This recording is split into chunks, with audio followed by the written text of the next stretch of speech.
Muitíssimo boa tarde. É um privilégio, é com uma grande honra, nós darmos início a mais uma tertúlia da Academia de Medicina de São Paulo. A qualidade, o valor das instituições pode ser muito bem medido pelos membros que as constituem. A Academia de Medicina de São Paulo tem o privilégio de reunir pessoas de imensas qualidades científicas, morais, humanas. É absolutamente inevitável que ao longo dos anos nós tenhamos perdas, e as perdas são absolutamente irreparáveis nas academias. Os acadêmicos têm de ser, portanto, lembrados e felizes nós de podermos lembrar deles em todas as ocasiões que se nos apresentam. Nessa ocasião, nós vamos homenagear alguns acadêmicos que nos deixaram recentemente. Teremos a honra de homenagear Cleide Enoir Petean Trindade, que será lembrada por Conceição Aparecida de Matos Segre.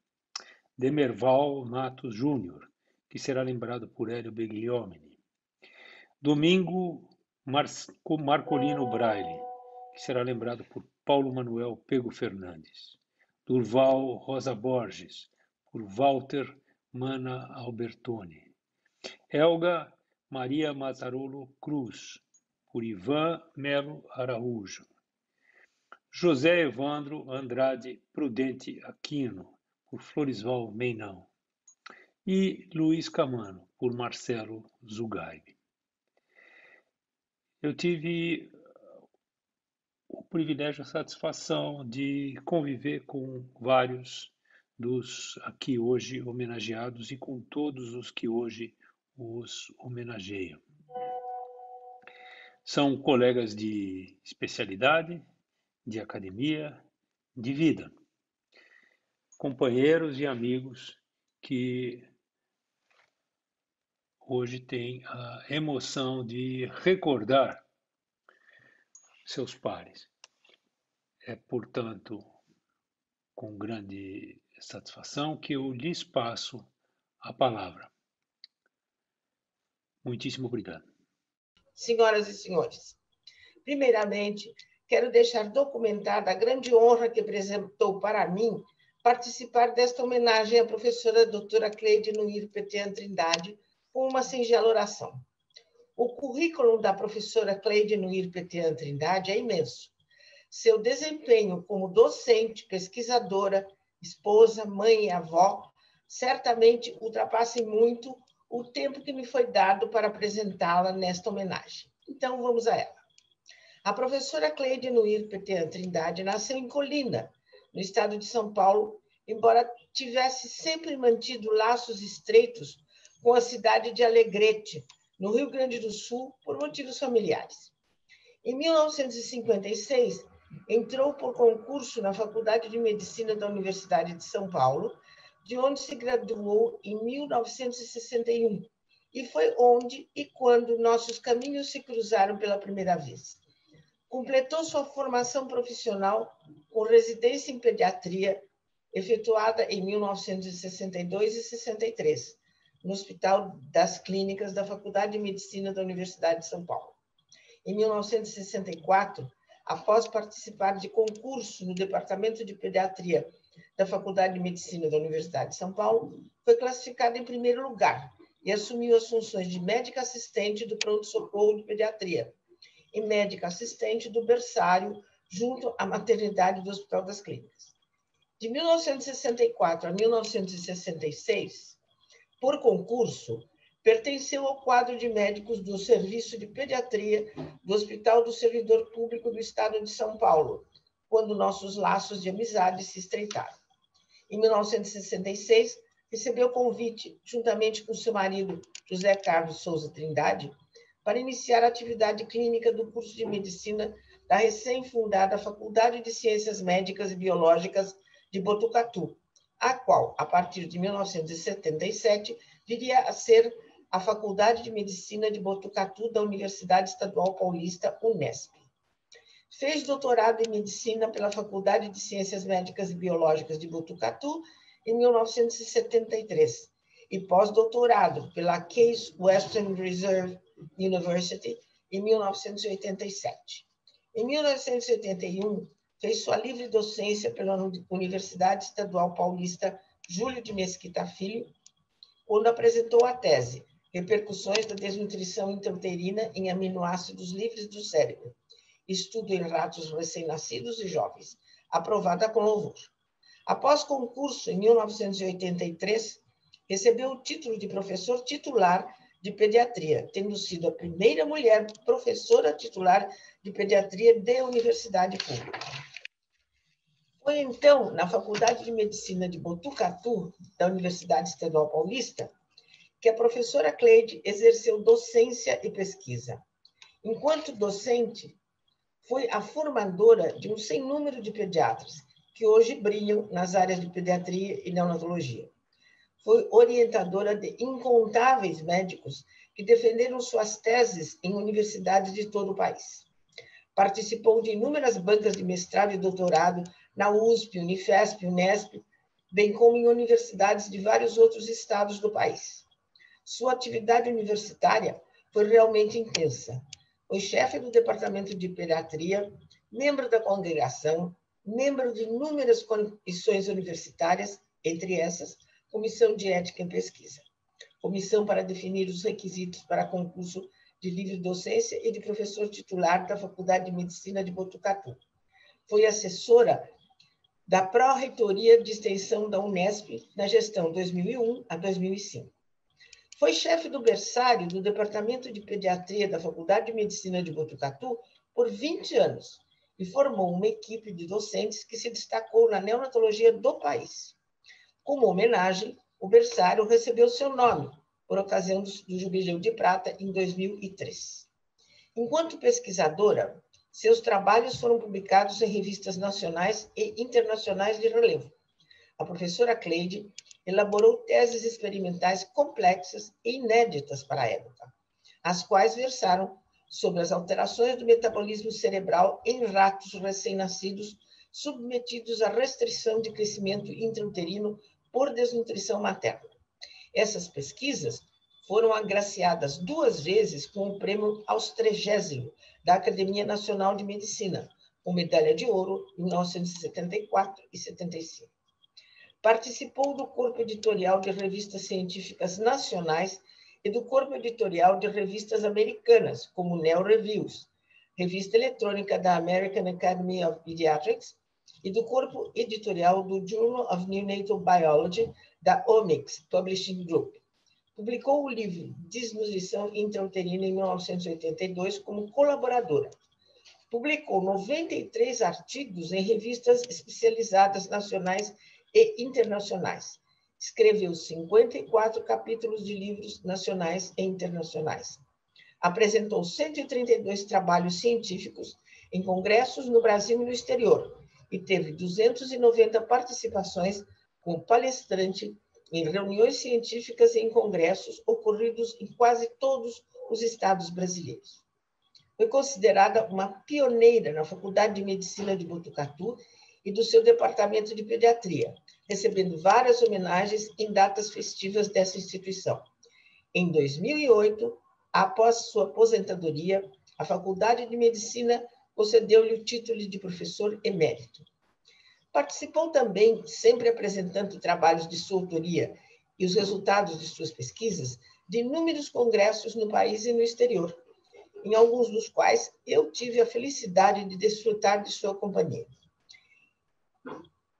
Ela soube representar com muito orgulho o Brasil no meio acadêmico da Europa e dos Estados Unidos da América do Norte. A professora Cleide Nuir Petean Trindade foi brilhante e rigorosíssima pesquisadora, além de ser professora ímpar.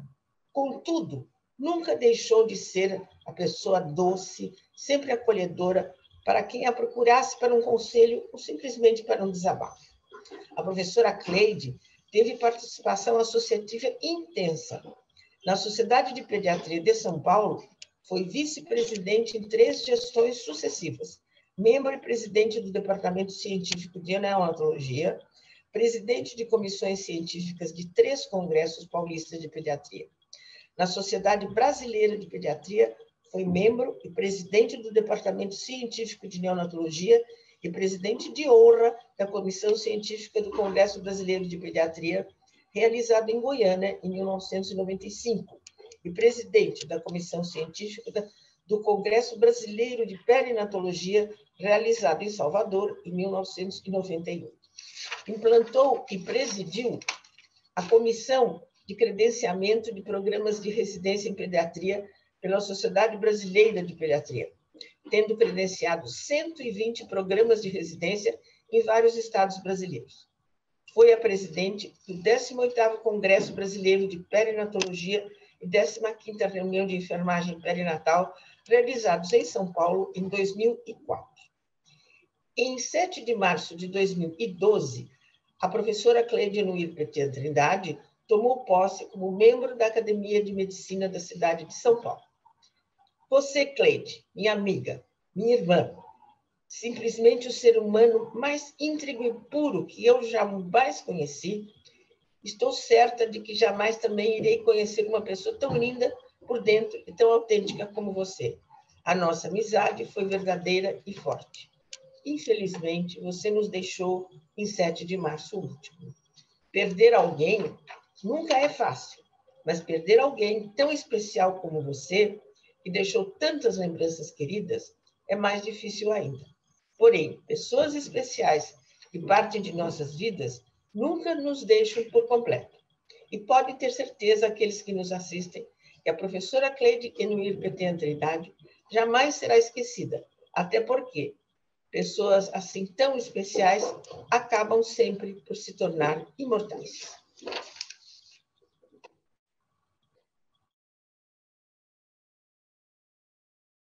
Eu queria agradecer muito à diretoria da Academia de Medicina de São Paulo pela honra que me deram de fazer uma homenagem ao meu antigo chefe e depois grande amigo, Demerval Mato Júnior. Eu aduzo nesse preâmbulo um pensamento de um professor, de um escritor, de um pacifista norte-americano chamado Norman Cousins, que assim escreveu: a morte não é a maior perda da vida. A maior perda da vida é o que morre dentro de nós enquanto vivemos. A morte geralmente é triste e mal-vinda, ainda que seja esperada em virtude de uma doença incurável ou em consequência da inexorabilidade da senectude. Quando chega inesperadamente a pessoas com plena lucidez e vigor físico, torna-se uma intrusa companheira, para não dizer indesejável ladra. Foi exatamente assim que fomos tristemente surpreendidos no dia 6 de fevereiro de 2020, com a notícia do súbito passamento do estimado amigo e antigo chefe Demerval Mato Júnior, segundo diretor do Serviço de Urologia do Hospital do Servidor Público Estadual. Natural de Garanhuns, Demerval Mato Júnior graduou-se na Faculdade de Ciências Médicas de Pernambuco em 1967. Decidido a especializar-se fora de seu estado, partiu para a cidade de São Paulo, onde acabou se radicando. Fez residência em cirurgia, com especialização em urologia, no Hospital do Servidor Público Estadual. Aliás, fez parte da segunda turma de residentes dessa instituição, que se tornaria, ano após ano, uma referência nacional, ambicionada e disputada por muitos doutorandos de medicina, sequiosos em se especializar. O Hospital do Servidor Público Estadual viria a se tornar uma outra casa do Demerval, onde, por concurso, tornou-se assistente do serviço de urologia, bem como galgou a condição de encarregado de enfermaria e diretor, dedicando-se a essa instituição de ensino por mais de 45 anos. Como residente, conheci o Demerval como chefe de enfermaria. Era rigoroso em suas determinações e muito aplicado em suas funções. Passava visitas rotineiras na enfermaria, operava com residentes e fazia-se presente às reuniões semanais do serviço de urologia. Deixando claro as suas considerações. Era exigente não somente no cumprimento de tarefas e horários, mas também que todos tratassem os pacientes com respeito. Atualizava-se constantemente sobre a especialidade e gostava de comentar trabalhos e tendências da contemporaneidade urológica. Estimulava a que muitos e todos os residentes tivessem o melhor conhecimento possível nos anos que se desenvolvia o seu tirocínio sob sua responsabilidade. Logo após seu reingresso, o meu reingresso no serviço de urologia do Hospital do Servidor do Estado de São Paulo, em 1986, agora como assistente, houve uma eleição para novo diretor em substituição ao estimado Dr. Oscar Montamello Júnior, primeiro a ocupar esse cargo. Demerval, concorrendo com outros 2 colegas, foi sufragado pela maioria dos votos dos assistentes e residentes. Como diretor, manteve sua costumeira postura e rigor inabaláveis. Contudo, duas outras marcas do Demerval devem ser enaltecidas em sua gestão. Logo após ascender como diretor e atento à tendência de então, dividiu os assistentes em subespecialidades, criando os grupos de urologia geral, uro-oncologia, uroginecologia, andrologia, transplante, litíase e endurologia. Essa determinação veio proporcionar não somente o mais adequado atendimento aos pacientes, mas também o melhor aprimoramento dos diversos assistentes e residentes. Anos mais tarde, ele idealizou e não mediu esforços para implantar um centro de estudos dentro do serviço de urologia, entidade jurídica que tem propiciado a realização de dezenas e dezenas de ensaios clínicos na especialidade, proporcionando ao departamento vanguardismo em pesquisa. Demerval Mato Júnior teve grande vida associativa. Dentre os cargos que exerceu, salienta-se presidente do Departamento de Urologia da Associação Paulista de Medicina, vice-presidente da Sociedade Brasileira de Urologia Seccional de São Paulo, coordenador da região sudeste da Sociedade Brasileira de Urologia Sede Nacional. Ademais, foi eleito, em abril de 1999, membro titular da cadeira 109 da Insigne Academia de Medicina de São Paulo, sob a patronímica de Antônio Bernardes Oliveira. Demerval Mato Júnior participou de inúmeros congressos, simpósios, jornadas e cursos, tanto no Brasil quanto no exterior, atuando em mesas redondas.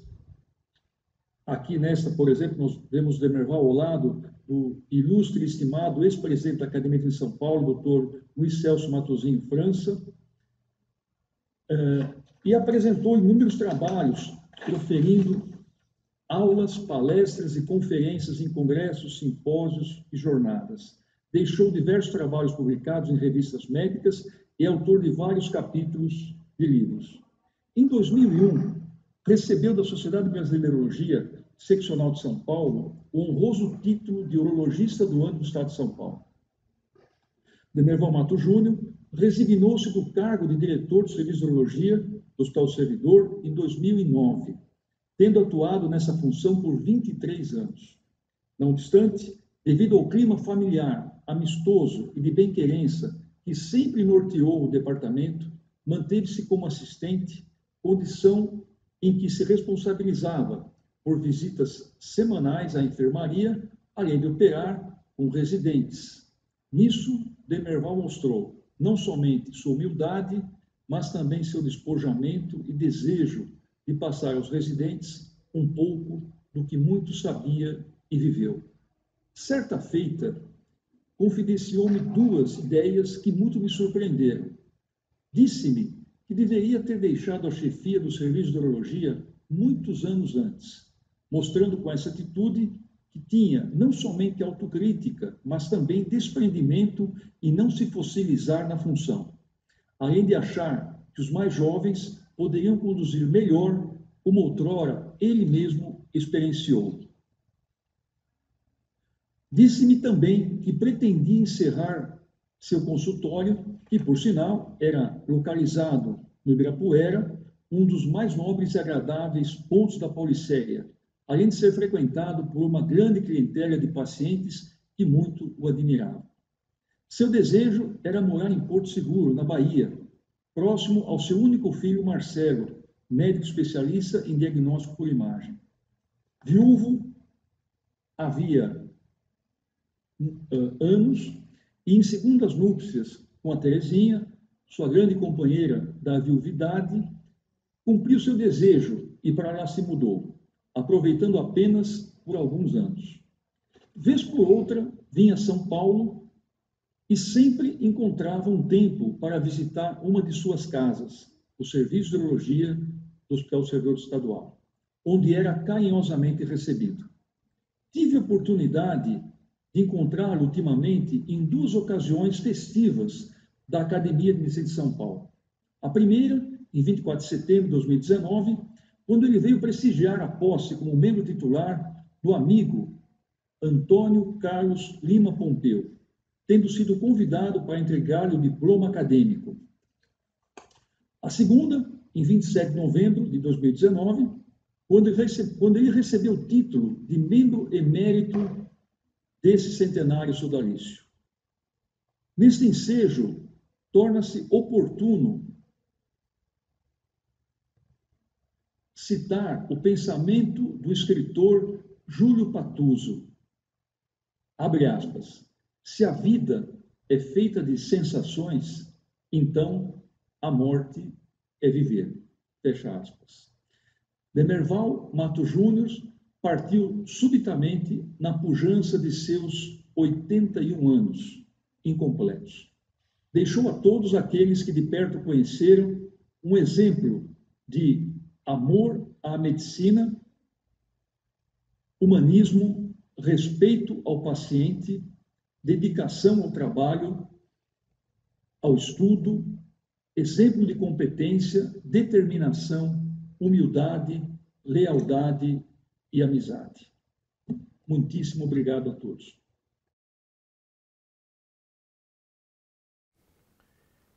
Gostaria inicialmente de agradecer ao convite da academia, na pessoa do presidente, professor Dr. José Luiz Gomes do Amaral, a toda a diretoria, aos confrades e confreiras, a honra de ter a oportunidade de falar algumas palavras do professor Domingo Marcolino Braille.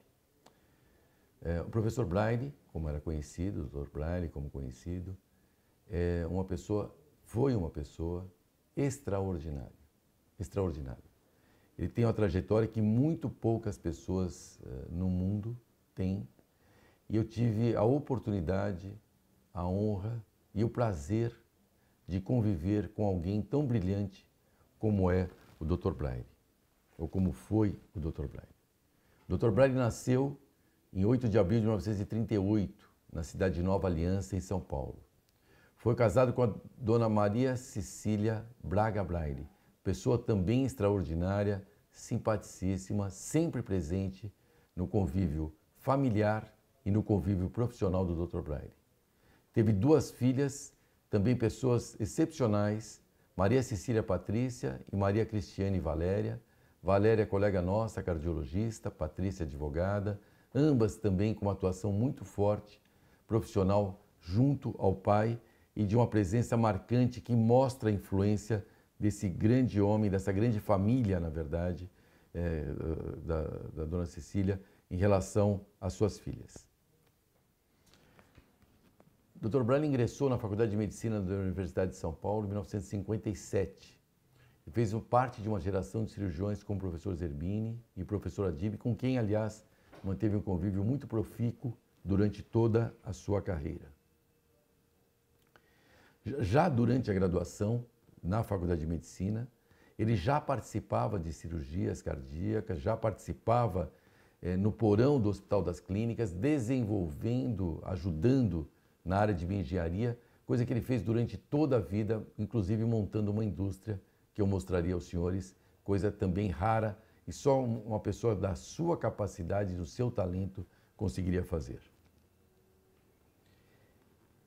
Ele voltou para o interior, e isso uma vez, muitos anos depois, numa homenagem que fizemos a ele aqui no INCOR, o professor Adib comentou que na ocasião em que o professor Braille estava terminando a faculdade, ele comentou com o professor Zerbini que o professor Braille seria uma ótima aquisição aqui para o complexo do HC e posteriormente para o INCOR.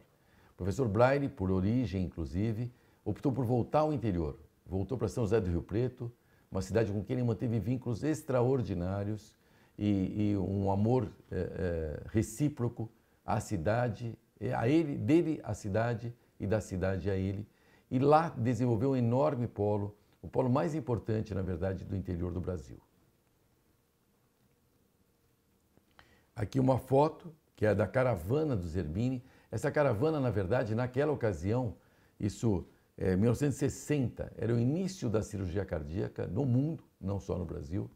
E o professor Zerbini montou o que ele chamava de caravana. Ele montava uma equipe e essa equipe foi operando em vários lugares do país no sentido de disseminar, de difundir a cirurgia cardíaca a nível nacional. Então aqui existem várias pessoas citadas, como Macruz, Zerbini, Adib, Braille, Magnus, Rui Gomide, Dona Dirce, ex-esposa do professor Zerbini, Dona Aurice, ex-esposa do professor Adib, e Betina, também ligada a esse grande grupo.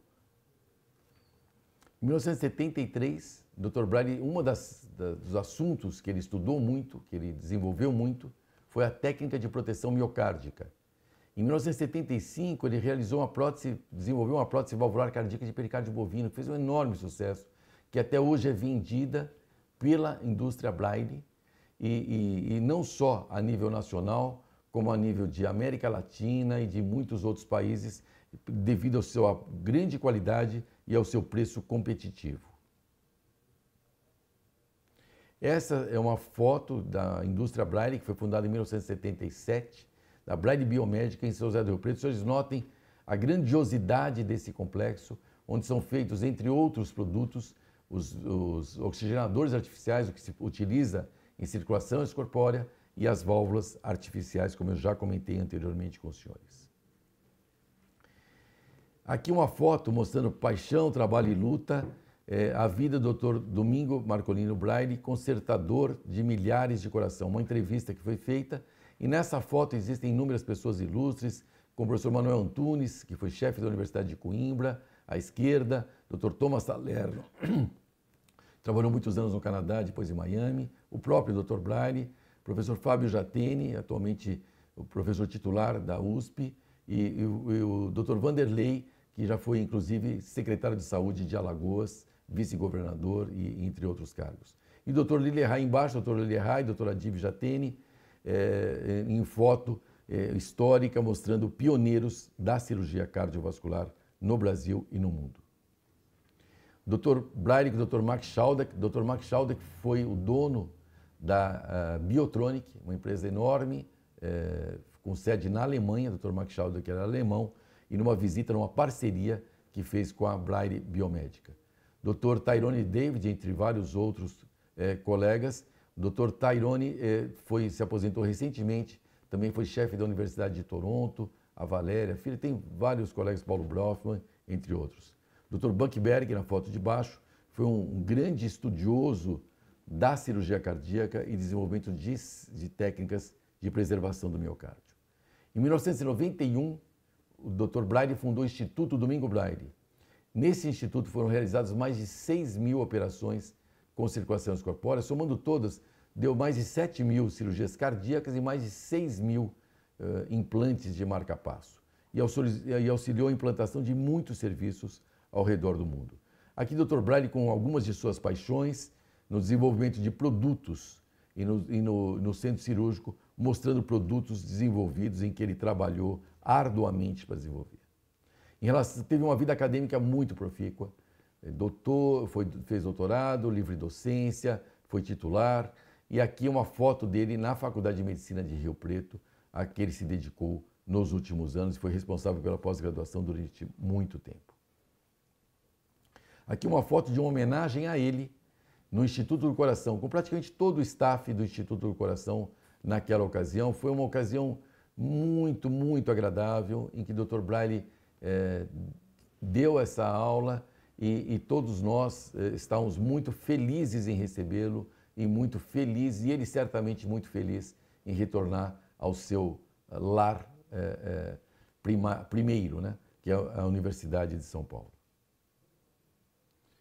Aqui uma outra foto, no outro evento, com a sua esposa, Cecília, e com vários outros colegas, também todos notórios, todos muito relevantes no cenário da cirurgia cardíaca. Aqui o Dr. Braille participou de inúmeras bancas, essa é uma das bancas que ele participou, aqui a nível de Faculdade de Medicina da Universidade de São Paulo. O senhor note que em cima ele está com uma roupa sem o manto verde. O manto verde aqui nós utilizamos para designar os professores titulares. E embaixo, já na sala da congregação, ele com esse manto verde, mostrando que nessa segunda ocasião ele já era professor titular aqui nesta faculdade. Aqui uma foto, eu tive o grande prazer de recebê-lo. Ele fez parte da minha banca de doutorado. E aqui, quando eu defendi, quando eu me tornei professor titular desta casa, ele com sua esposa, ele inclusive, a dona Cecília comentou que ele estava convalescendo, que foi a primeira vez que ele saiu de casa. Naquela ocasião, ele estava convalescendo de um problema de coluna. E aqui na foto ao fundo, a minha esposa Fátima e meu filho mais velho, Flávio. E foi uma ocasião muito, muito feliz. Eu fiquei muito honrado com a presença dele aqui como ouvinte. Um outro momento histórico em que várias pessoas, vários cirurgiões cardíacos do mundo inteiro estavam num evento científico. Nessa foto com o Dr. Adib, com o Marcelo Jatene, Ieda Jatene, com a Natália, filha do Marcelo, também numa foto muito agradável, muito feliz. Recebendo um título de professor honorário na Universidade da China. Ele tinha uma relevância internacional absurdamente grande, e o que tornou único. Aqui um grupo de pesquisa, ele fez inúmeras pesquisas ao longo da vida, com muitas publicações, muitas apresentações em congresso, e foi mais uma das vertentes. Uma comemoração de um prêmio raro, o prêmio FINEP, um prêmio de inovação nacional que ele desenvolveu na sua indústria, na Braille Biomédica. Aqui com suas duas filhas, com a Valéria e com a Patrícia, e aqui a Patrícia embaixo, ela desenvolvendo, coordenando a Braille Biomédica.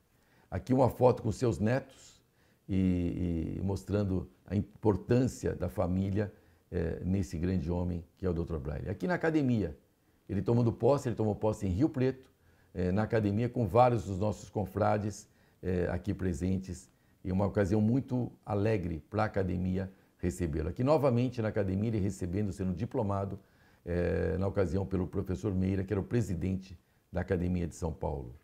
E aqui uma outra vertente raríssima. Ele, além de tudo, era piloto. Ele pilotava avião como quem andava de carro. Ele tinha um avião próprio e andava sempre. Ele andava pelo Brasil inteiro e às vezes pela América Latina, utilizando o seu avião. Uma coisa realmente impressionante, esse talento do professor Braille. Então, para mim, volto a agradecer. Foi realmente uma oportunidade única ter o privilégio de homenagear alguém que eu gostei e que eu gosto tanto como o Dr. Braille. Fui designado pela diretoria da Academia de Medicina de São Paulo para, nessa sessão da saudade, fazer a homenagem póstuma ao professor Durval Rosa Borges. E o faço com muita honra, por ter tido o privilégio de conviver com o Durval por mais de 50 anos na Escola Paulista de Medicina. Compartilhei com ele a vida estudantil do centro acadêmico, estivemos juntos nas atividades docentes e em todas as ações político-administrativas da Unifesp. E nos últimos anos, o nosso relacionamento também se deu na Academia de Medicina de São Paulo. Eu inicio esta apresentação com um pensamento de Rubem Alves, extraído do seu livro Se Eu Pudesse Viver Minha Vida Novamente. No meu entender, esse texto identifica em grande parte o meu saudoso amigo.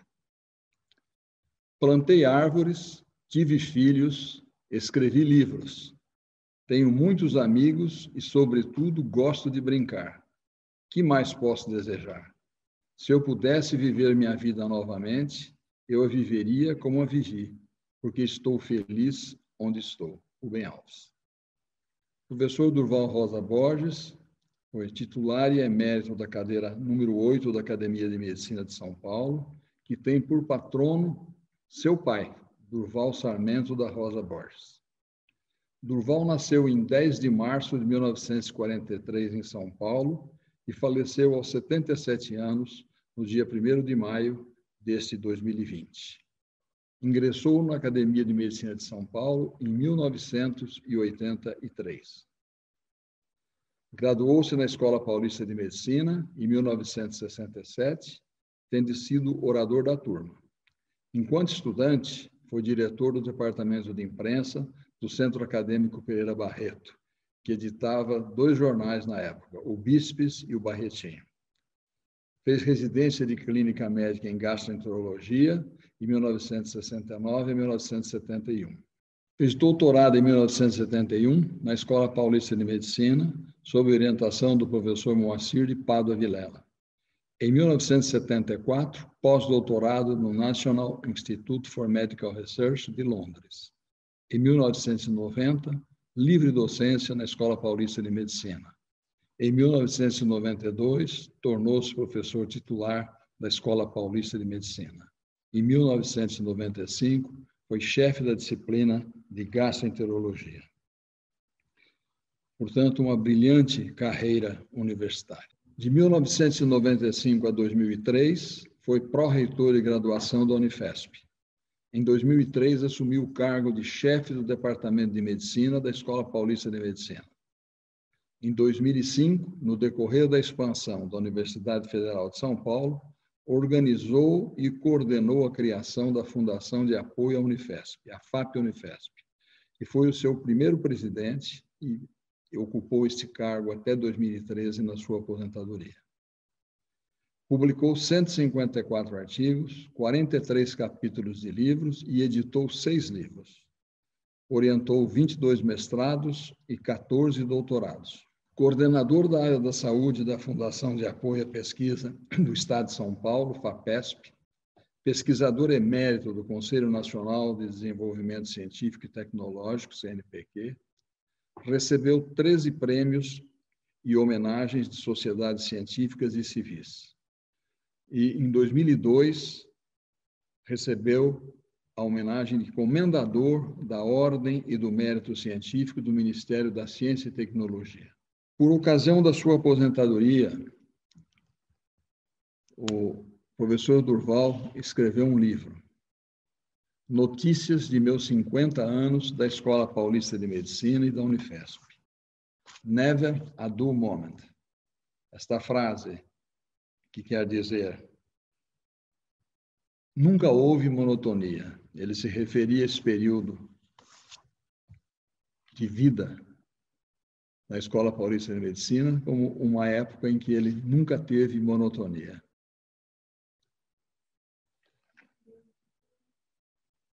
Entre suas atividades acadêmicas e sociais, Durval foi um dos organizadores da viagem recreativo-cultural da sua turma, realizada durante as férias de dezembro de 1965 a março de 1966. Existia uma tradição na escola que, nas férias entre o 3º e 4º ano, quando começava a presença em enfermaria, os alunos se organizavam e um grupo viajava para a Europa. Aqui ainda está colocado o levantamento de fundos para a Europa sem DP. Europa sem DP é sem dependência, porque a Escola Paulista, naquela época, só admitia uma dependência para os 6 anos do curso. Então, só viajavam, nessas férias prolongadas de 3 meses, os alunos que tinham passado direto, que não tinham nem segunda época, nem dependência.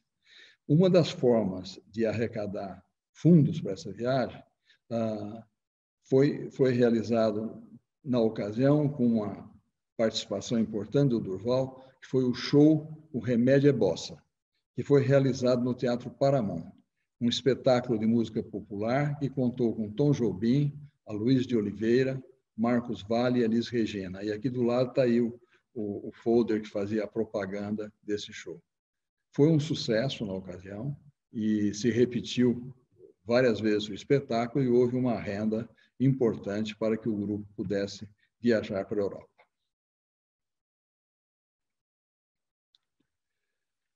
Na sua formatura, Durval, como orador da turma, fez um discurso muito tocante, muito interessante. E eu destaquei o início do discurso e a frase final do seu discurso, realizado no Teatro Municipal de São Paulo.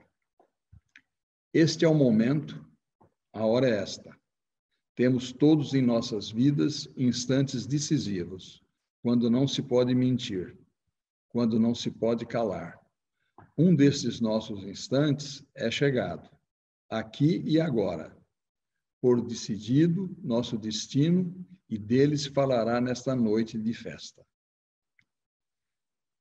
E encerrando o discurso, o Durval fala: nos desfizemos hoje, e que seja para sempre, da incompreensão e do egoísmo.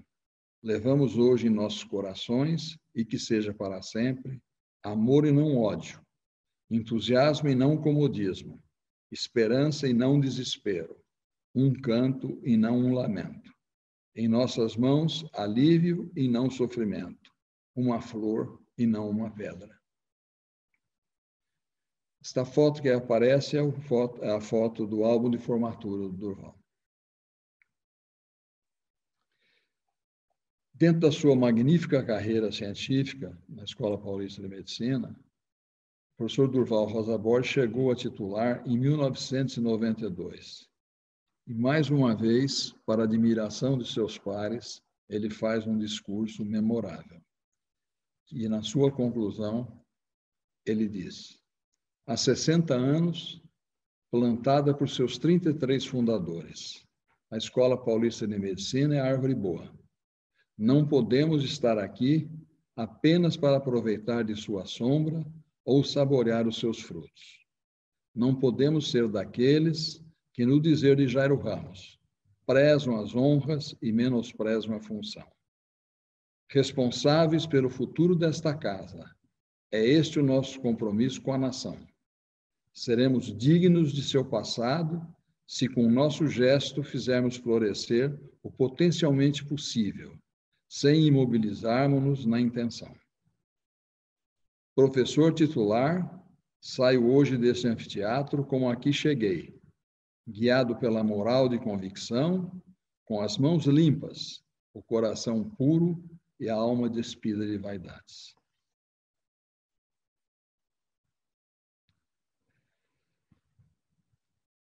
Nós tivemos, por ocasião dos 75 anos da Escola Paulista de Medicina, a edição de um livro que contemplou 75 pessoas que foram importantes na vida da escola, que foram os autores desse livro, 75 por 75.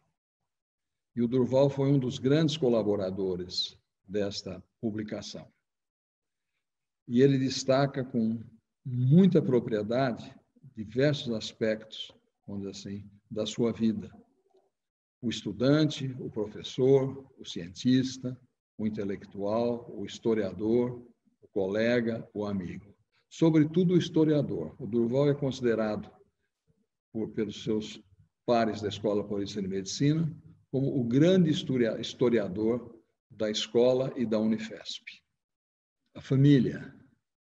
Durval foi casado com René Esther Rosa Borges, com quem teve 4 filhos: Albertina, Mariana, Durval Júnior e Joana. E 5 netos: Pedro Henrique, Akira, Elisa, Antônio e José Guilherme. Nesta foto aparece aí o patriarca, cercado por toda a sua família. Sua esposa, suas filhas, seus filhos, genros, noras, netos e netas. O Durval escreveu 8 livros de memórias da família e de histórias da Escola Paulista de Medicina e da Unifesp. Em um dos seus livros de memórias da família, Na Casa da Madrugada, onde desenvolveu a apresentação e análise de obras de arte colecionadas por sua mãe, Maria Albertina, e por sua avó, Noêmia, nós destacamos esta significante mensagem que foi inserida na contracapa desse livro. A Tartaruga e os Tico-Ticos. Vou, pois vamos todos, mas não tenho pressa. Se andei na batida do tico-tico, agora me afasto dos passarinhos, com passos lerdos e sei lá para onde a tartaruga me leva e o tempo que teremos de viagem. Vou feliz, colhi o que plantei. A safra foi boa. Carrego comigo o carinho dos que me amam, com meu jeito rude, áspero e alma de chorão. Capitão imaginário da Ordem do Jequitibá Rosa, espero que meu caminho seja sementeira de outras árvores, que abrigarão a miscigenada terra paulistana. A São Paulo da Garoa, a São Paulo Terra Boa.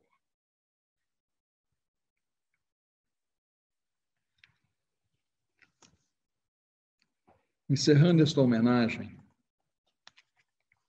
ao Durval Rosa Borges, nós deixamos à apreciação de todos essa expressiva foto do nosso saudoso confrade e amigo Durval Rosa Borges, ladeado por esse sensível trecho do seu discurso de formatura, que eu reescrevo aqui. Levamos hoje em nossos corações e que seja para sempre. Amor e não ódio, entusiasmo e não comodismo, esperança e não desespero, um canto e não um lamento, em nossas mãos alívio e não sofrimento, uma flor e não uma pedra. Muito obrigado.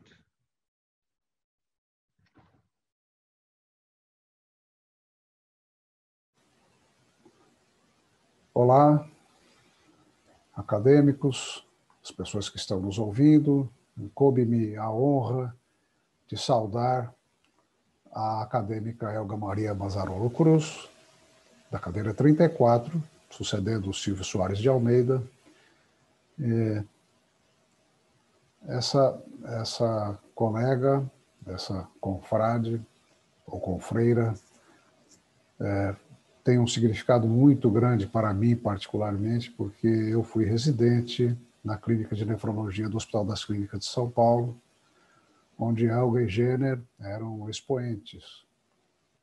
Coube-me a honra de saudar a acadêmica Elga Maria Mazarolo Cruz, cadeira 34, sucedendo o Silvio Soares de Almeida, que nós tivemos a infelicidade de perder este ano. Elga era filha de Ariosto Mazarolo e de Severina Cerati Mazarolo, nasceu em São Paulo, a 19 de outubro de 1929. Elga Maria sempre quis ser médica. Estudou no afamado Colégio Estadual Franklin Delano Roosevelt e no cursinho preparatório na Rua da Quitanda, iniciou sua amizade com o futuro esposo, nosso confrade Jenner. Este começou a acompanhá-la até o ponto de ônibus da Praça João Mendes, lá pelas 11 horas da noite, quando terminavam as aulas do cursinho, e ela pegava o ônibus porque ela morava no Cambuci. A família dela morava lá no Cambuci. Isso foi em 1947. Eles começaram um namoro então. Mas só casaram em 1957, por conta do curso médico e por conta daquele tempo do internato, que corresponderia hoje à nossa residência. Elga ingressou na Faculdade de Medicina de São Paulo em janeiro de 1948, classificada em segundo lugar. Formou-se em 1953, permanecendo sempre entre os primeiros alunos, tendo sido aprovada com distinção em todas as cadeiras. Após a conclusão do curso médico, fez internato e residência na primeira clínica médica, no Hospital das Clínicas da Faculdade de Medicina da Universidade de São Paulo, isso nos anos de 1954 e 1955. Em 1957, finalmente casou-se com o futuro acadêmico Jenner Cruz, com quem teve 2 filhos e 2 netos. Logo após a residência, foi convidada a permanecer na primeira clínica médica, que frequentara desde os tempos de estudante. A primeira clínica médica foi fundada em 1951, e ela, já como estudante, participava das atividades da primeira médica, como a gente chamava. Sua intensa dedicação ao ensino e pesquisa a conduziu ao doutoramento em medicina com distinção e louvor em 1963. Conquistou a livre docência em 1971, sendo a primeira mulher a se tornar docente livre pela Faculdade de Medicina da USP.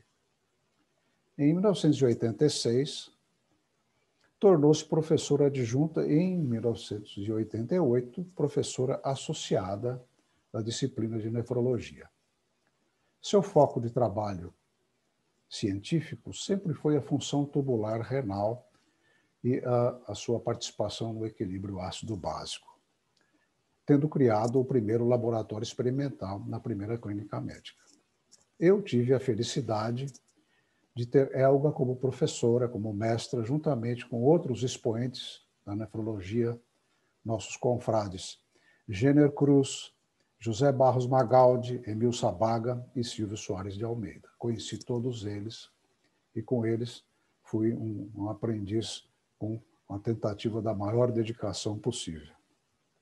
Eu lembro-me muito bem de como ainda um acanhado residente de nefrologia em 1974 admirava sua incansável pesquisa, analisando incontáveis amostras de nossos pacientes. Era uma obrigação a gente coletar amostras diariamente de todos os pacientes. Isso construiu o maravilhoso trabalho de Helga no entendimento da acidificação urinária e da participação dos túbulos renais no equilíbrio ácido básico. Helga e Jenner eram uma parceria indissociável. Adoravam viajar. Jenner nos conta, eu conversei com ele esses dias, e ele nos conta que tiveram uma vida maravilhosa, um ao lado do outro. Jenner me diz que Helga foi a sua grande inspiração, mas também revela que ela corrigia todos os seus textos com rigor e carinho. E ele também nos conta que nunca discutiam, certamente porque Jenner tinha certeza de quem ganharia a discussão e a derrota que o esperava.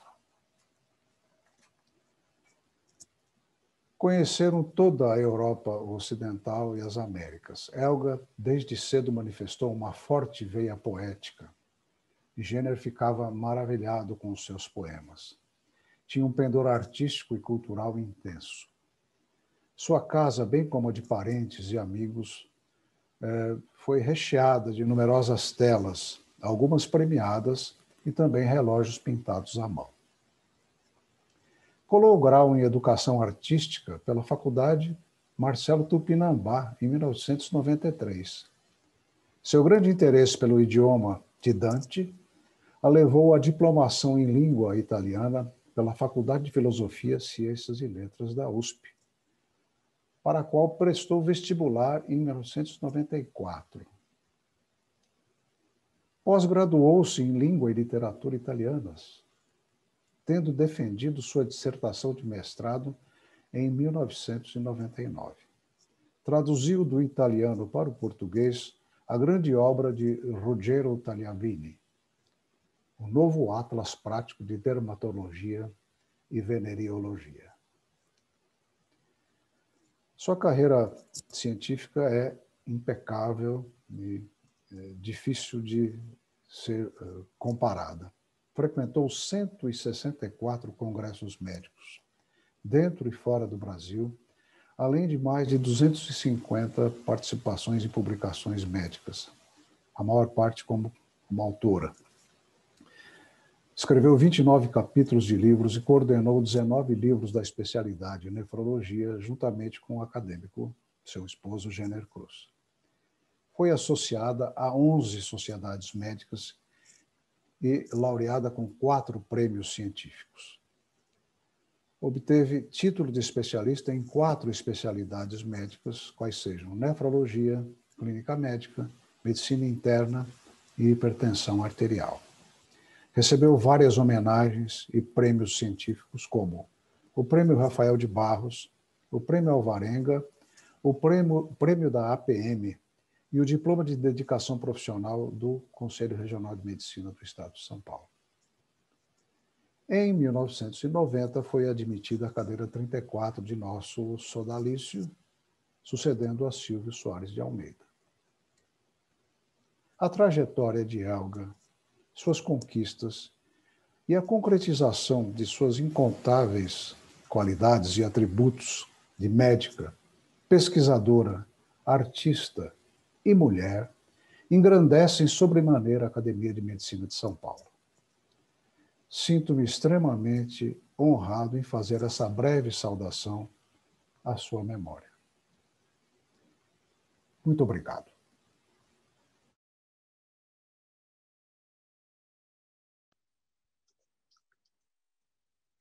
Prezadas confreiras e confrades, é com profunda tristeza que presto essa homenagem ao ilustre acadêmico, professor doutor José Evandro de Andrade Prudente de Aquino, meu colega de especialidade, renomado otorrinolaringologista, conhecido nacionalmente e internacionalmente, e que nos deixou muito cedo, ainda no auge de sua vida profissional.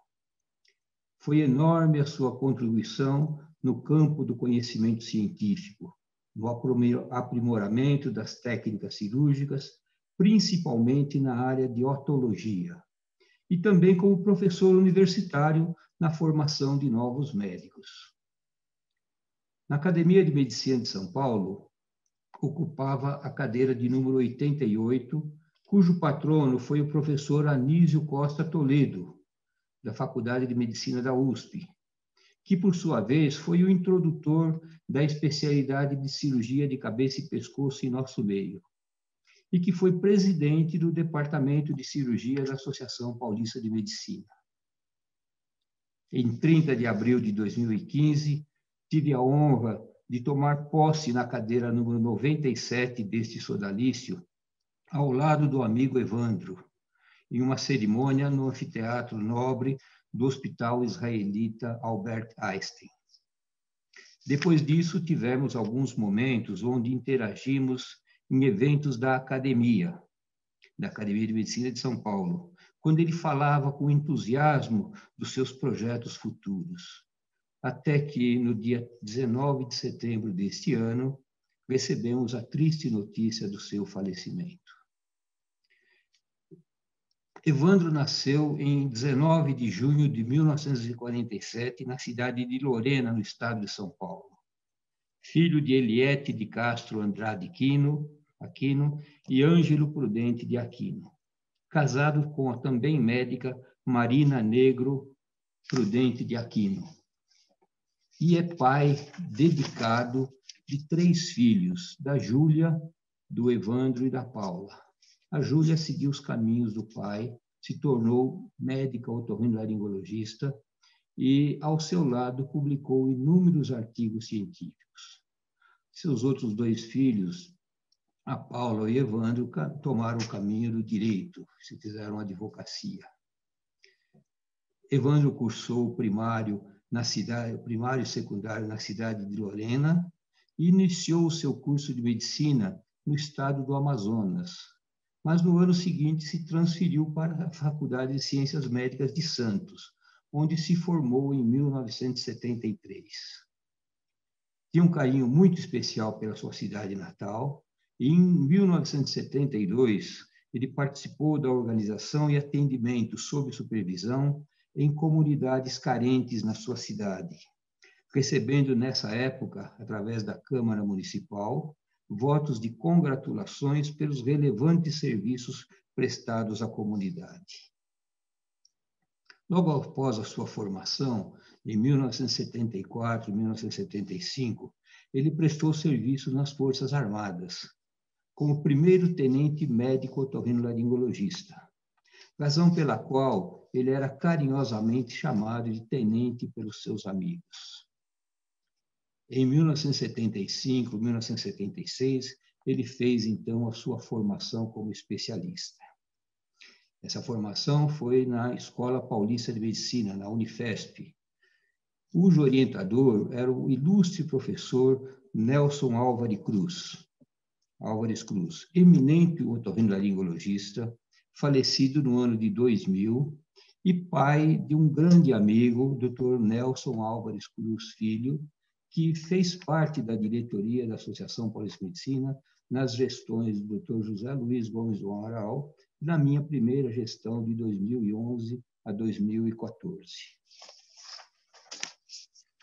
O professor Nelson Álvares Cruz foi um profissional de grande destaque na área da cirurgia otológica. E, naquele momento, Evandro se identificou profundamente com esta área de atuação da medicina e direcionou sua vida profissional no sentido de aprimorar cada vez mais seu conhecimento científico e habilidade cirúrgica neste campo. Foi aprovado, durante esse período, na prova de título de especialista da Sociedade Brasileira de Otorrinolaringologia e, em seguida, voltou para sua cidade natal, Lorena, onde teve a oportunidade de trabalhar na Santa Casa de Misericórdia, dirigindo o serviço de otorrinolaringologia e também como diretor clínico daquele hospital. Mas, em 1986, Evandro decidiu aprimorar a sua formação com mestrado e doutorado e voltou para a Escola Paulista de Medicina. Defendeu a sua tese de mestrado com a seguinte tese: banco de osso temporal, da criação à utilização de um banco, etapas indispensáveis para a realização dos haloenxertos tímpano-ossiculares, cujo orientador foi o Dr. Nelson Álvares Cruz. E, de 90 a 93, ele fez o doutorado também na Escola Paulista de Medicina, com a tese Reabilitação Anatômica e Funcional da Cavidade de Mastoidectomia Radical, com o professor Dr. Yotaka Fukuda. Este ramo da medicina, a reabilitação cirúrgica da cavidade de mastoidectomia radical, é um dos grandes desafios ainda hoje da otorrinolaringologia. É uma cirurgia realizada principalmente nos colesteatomas da orelha média, e esta cirurgia ela deixa um profundo déficit funcional e é um grande desafio a reabilitação da audição nessas condições.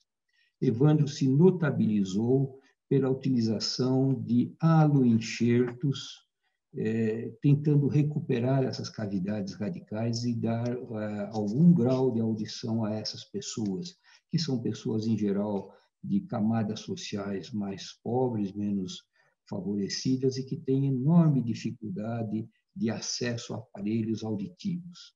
Então, o professor Evandro se notabilizou pela introdução deste modelo de cirurgia em nosso meio, que ainda hoje é um dos grandes desafios que nós temos para reabilitar esses pacientes.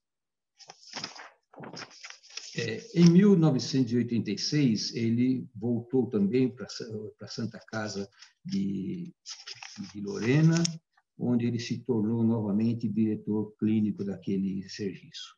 Mas ele continuou ligado à Escola Paulista e ao professor Nelson Álvares Cruz. E este período de 86 a 89 foi um período muito rico na sua formação profissional, porque ele teve a oportunidade de visitar e estagiar nos melhores centros de otorrinolaringologia do mundo, no caso, na Europa. Ele esteve com o professor Hugo Fisch na Suíça, onde ele teve a oportunidade de aprimorar as técnicas O professor Hugo Fischer era um especialista em cirurgias do nervo facial.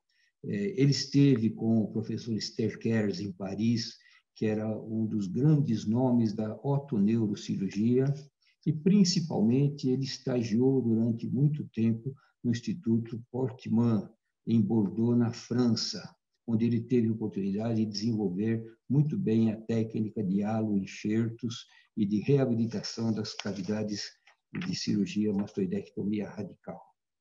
Ele esteve também na Bélgica, onde trabalhou com transplantes de orelha média, e, desta forma, o professor Evandro teve uma formação muito sólida na área de otologia, em especial na atividade de otologia.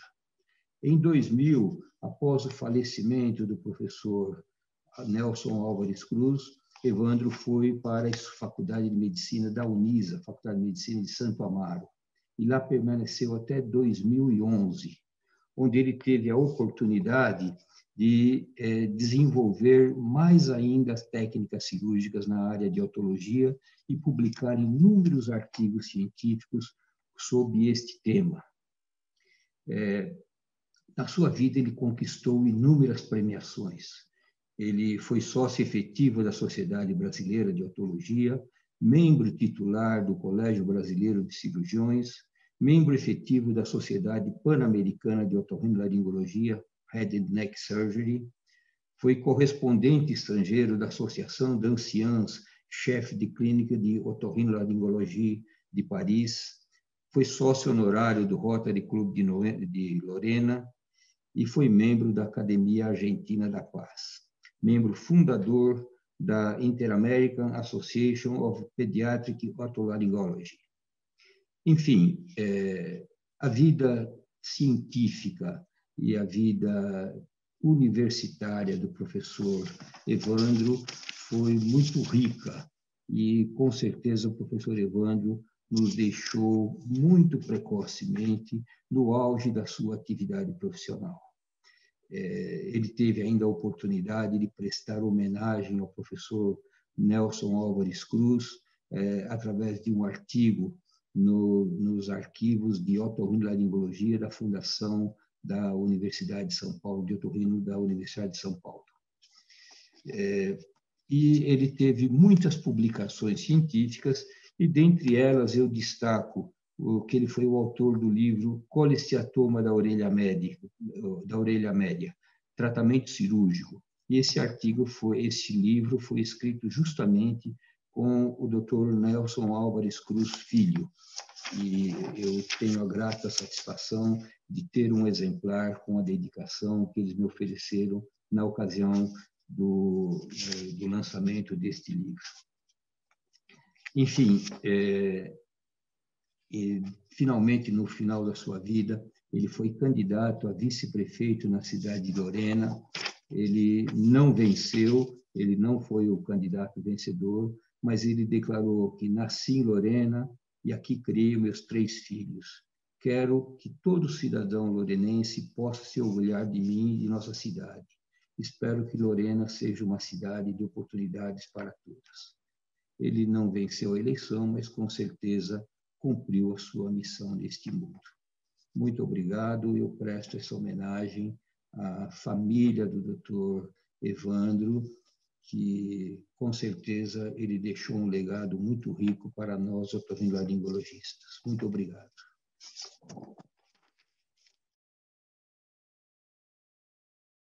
Muita honra em desempenhar essa missão. Uma singela homenagem a Luiz Camano. Luiz Camano nasceu em São Paulo no dia 21 de maio de 1932. No seio de uma família italiana. Seus pais, Núncio e Arminda, lhe deram um ambiente de muita afetividade e amor. E Luiz Camano construiu uma linda família no evoluir de sua vida. Teve 3 filhas, com a doutora Ana Carolina, sua primeira esposa. E essas filhas se chamam Ana Cristina, Ana Paula e Ana Cláudia. E lhes deram vários netos. Em segunda núpcias, Camano se casou com Leonor Barbosa, que durante 25 anos o acompanhou, o incentivou e esteve com ele até o final. Procurarei, com base em frases emitidas por Luiz Camano, mostrar muito da essência desse grande homem. Disse ele, que um bom pai é quase uma mãe. Disse também, devo muito a meus pais o que sou hoje. Essa linda família, essa vida, esse núcleo familiar,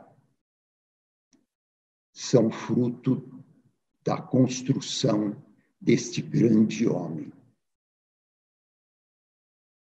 Dentre as muitas virtudes, mostrou-se um ser humano íntegro. Desde cedo, seu desejo era cursar a medicina.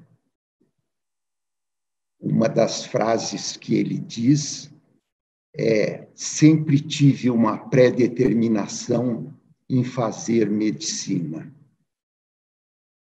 Acho que quem não sabe o que quer, nem os ventos podem ajudar. Dizia também que a gente só é feliz quando é capaz de ajudar alguém. E na obstetrícia tinha com plenitude essa sensação. Bebeu em fontes divinas. Sobre o professor Delácio, um de seus professores, desde sempre, disse ele, trabalhei com ele por mais de 20 anos. Pude aproveitar a sólida formação acadêmica e ginecológica que ele tinha, formação obstétrica e ginecológica, e adquiri uma experiência prática invejável.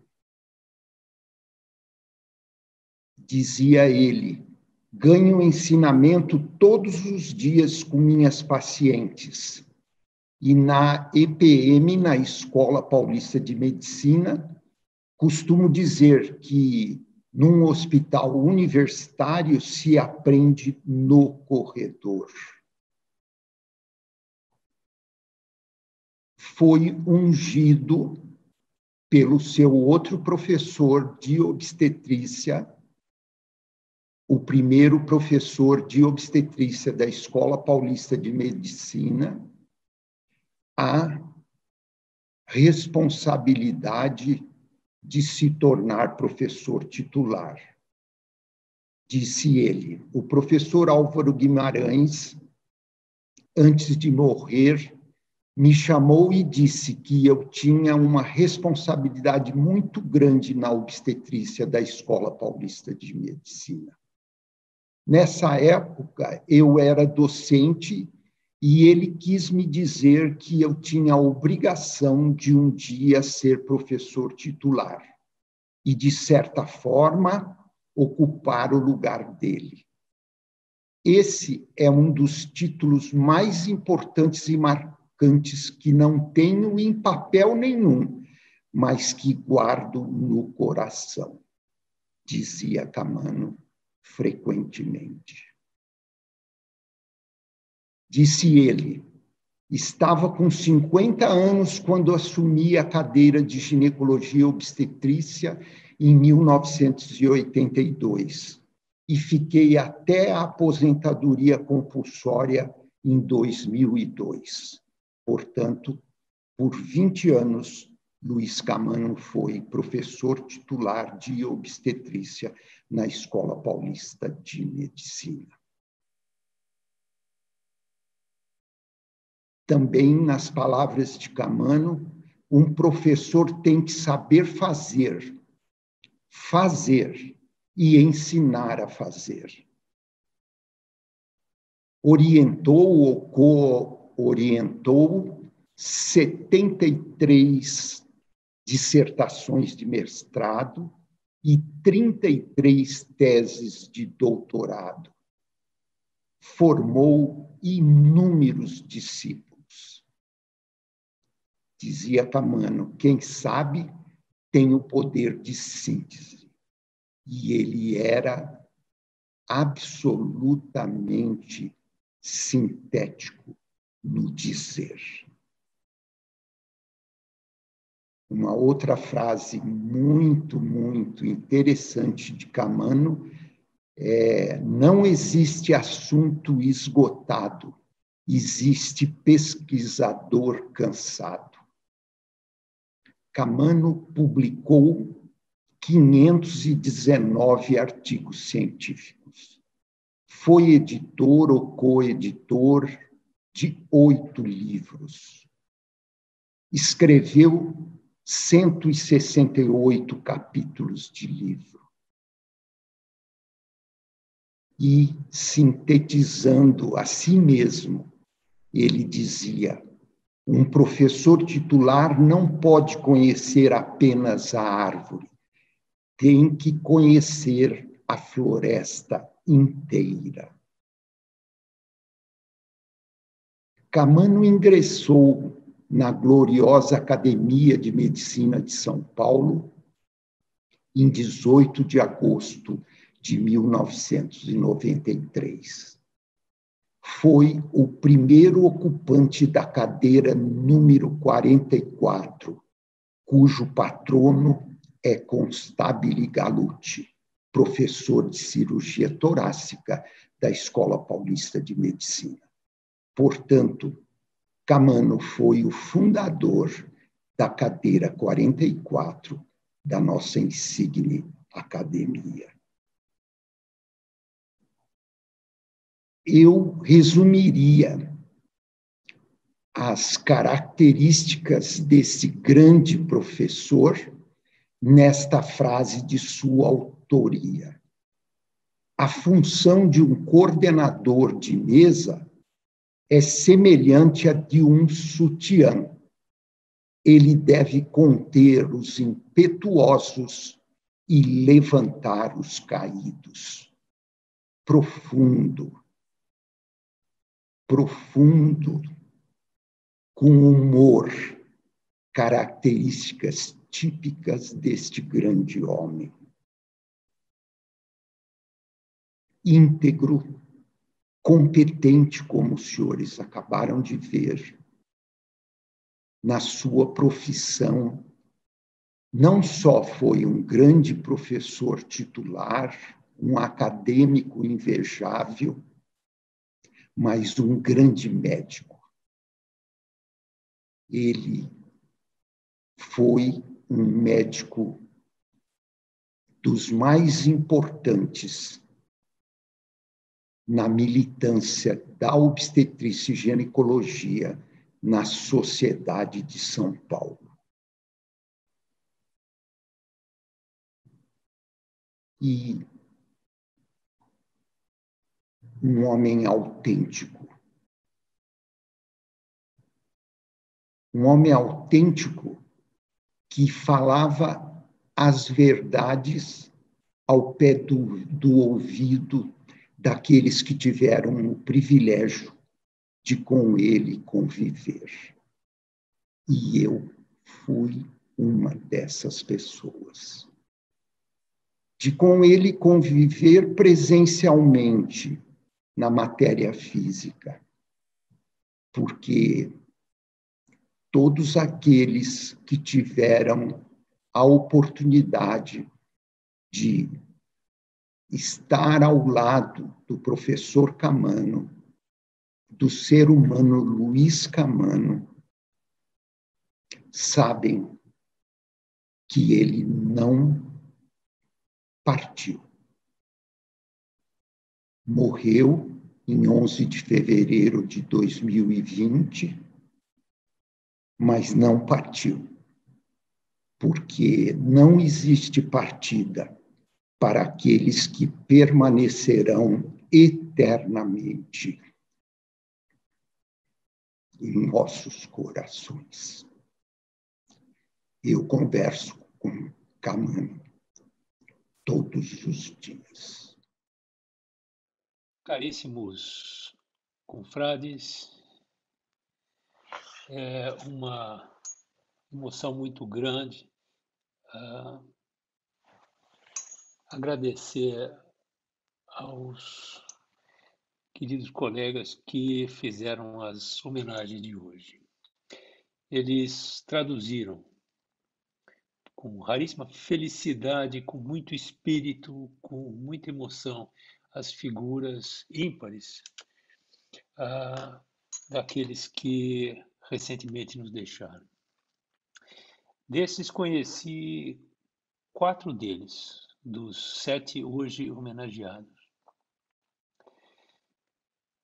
Pude reconhecer nas palavras dos que me precedem nas alocuções dessa reunião tantas sutis características nas personalidades dele, que foi como se eu estivesse reencontrando pessoalmente. Era uma delícia encontrar o Braille de tempos em tempos. Era impossível não sentar ao lado dele e nós entretermos conversas que pareciam que não iam terminar nunca. Era ótimo. Convivi com o Durval Rosa Borges em muito da nossa vida na Escola Paulista de Medicina. O Durval era uma das figuras mais doces, mais amáveis que eu já conheci. Fui residente junto com o Evandro e trabalhei muito com ele nos corredores e no centro cirúrgico do nosso Hospital São Paulo, na Escola Paulista de Medicina. Tive também a oportunidade de compartilhar com ele a admiração pelo trabalho do seu professor, Nelson Álvares Cruz. E finalmente, o Camano, que também descreveu, Marcelo Zugai.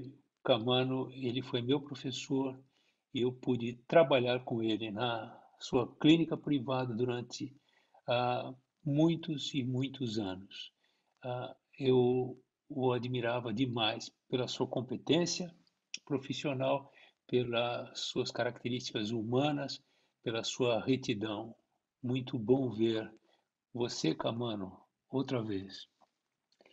São 7 figuras aqui homenageadas, todas elas de elevadíssima estatura e referenciadas por outras 7 figuras de estatura em nada menor. Muitíssimo obrigado a cada um de vocês. Aos homenageados, jamais poderíamos encontrar palavras suficientes para agradecer-lhes o tanto que nos deram. Eu só teria uma queixa a fazer de cada um deles. Puxa, que falta vocês nos fazem. Muitíssimo obrigado a todos e até muitíssimo breve.